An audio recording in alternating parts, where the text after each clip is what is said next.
Before we get started, as you all understand, what brings us here today is a result of an officer-involved shooting last night.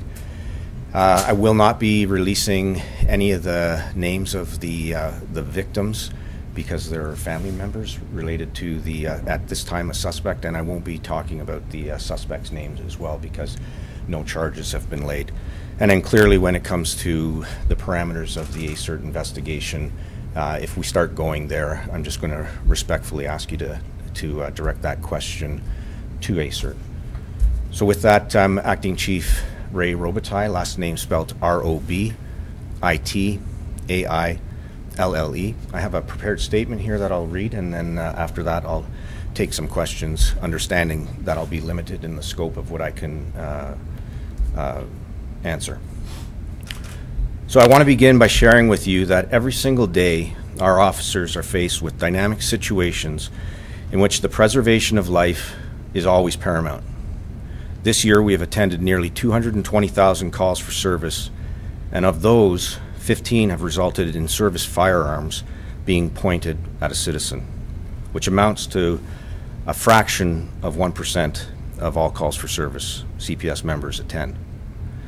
The number shows that our members do everything possible to resolve a situation before our drawing and discharging a firearm is even considered. Our priority has always been and is always the protection of the community and fellow officers. Our domestic conflict unit is also witnessing an increase in calls this year.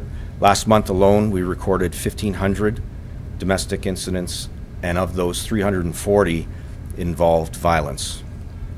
Yesterday was one of those calls reporting domestic violence, which quickly turned into a high-risk incident in which our officers responded to ensure the well-being of all involved.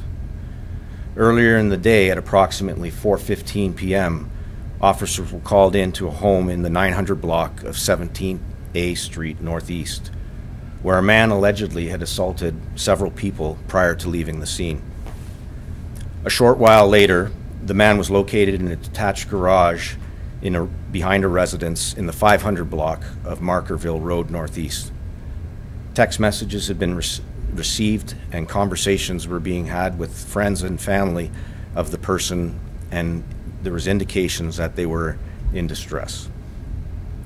Officers quickly arrived on scene, attempted verbal communications with the man for in excess of an hour in an effort to have him surrender peacefully. Officers believed at the time the man was in possession of a weapon.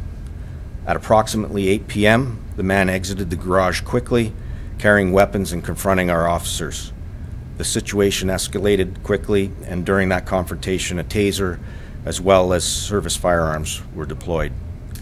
The man was taken into hospital in serious condition. The CPS is leading the investigation into the domestic incidents and investigation into assault with a weapon. The suspect is known to police. The 3 officers who are involved and focus of the ASIRT investigation, so referred to as subject officers, are a 15-year member of the service, a 10-year member of the service, and a 4-year member of the service. They have our full support, as do all our officers who are in the lawful execution of their duties.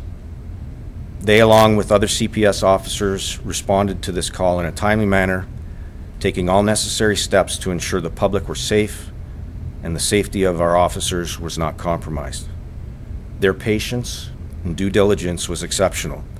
Significant attempts were made to peacefully resolve the situation, but their duty to protect both the community and their fellow officers and themselves led to the actions that stopped the threat. We are fully cooperating with ASIRT and respect the parameters of their investigation, and therefore are not able to provide further information on the incident and the actions of our officers. We will provide all information necessary for ASIRT to conduct a thorough investigation that ensures the public's trust is maintained through the transparency, accountability, and effective oversight of the various judicial mechanisms. And with that, I'll take any questions you may have. Can you say what the connection between the first location where the domestic was and the garage was, like, and how far proximity was? I can't give you the exact distance, but the first location was where the alleged crime had occurred.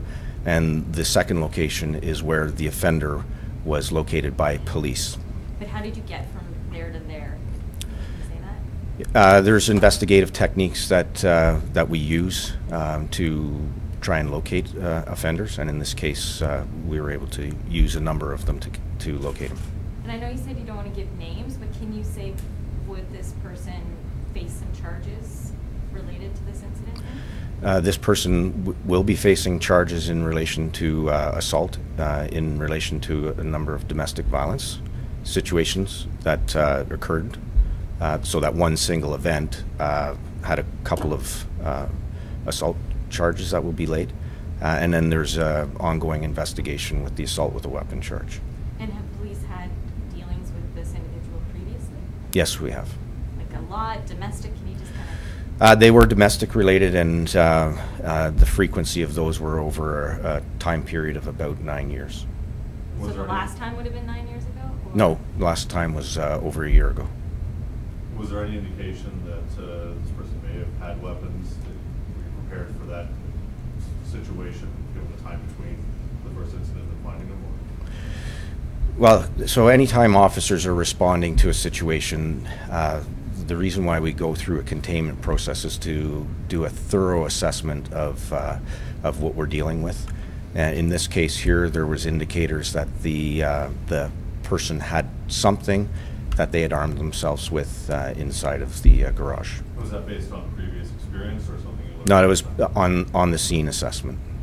Neighbors had said they heard like threatening comments. Can you expand on that, like from the offender to the officers? Yeah, so that part I'm going to respectfully ask you to refer to ASIRT for those details, because it does form part of the whole police action that we took there.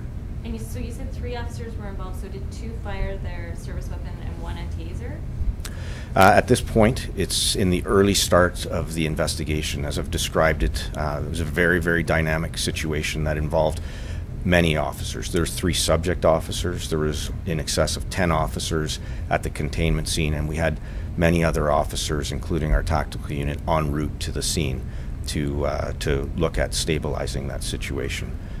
But do you know how many officers discharged? At this time, we do not have a firm figure. That will all factor into the ASIRT investigation.